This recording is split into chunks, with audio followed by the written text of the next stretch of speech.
পরিবারতন্ত্র করেন না। অমিত বাবু, আপনার ছেলে ইন্টারন্যাশনাল ক্রিকেট বোর্ডের প্রেসিডেন্ট, রাজনীতি করলে তো তার কিছুই নেই, এ তো হাজার হাজার লক্ষ লক্ষ কোটি টাকার মামলা। কই, এটা পরিবারতন্ত্র নয়, এটা সমাজতন্ত্র।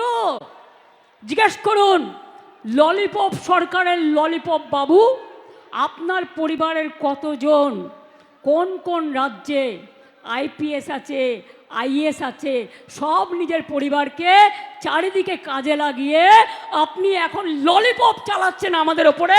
আমরা ললিপপ বাচ্চাদের দিই, 18 বছরের নতুন ভোটারদের আমরা ললিপপ দিই না, আমরা অধিকার দিই, গণতান্ত্রিক অধিকার দিই। তাই মনে রাখুন, আপনাদের জোর জুলুম বাংলা মানছেন না, মানবেন না। আপনারা যদি এক হন, আমরা 100।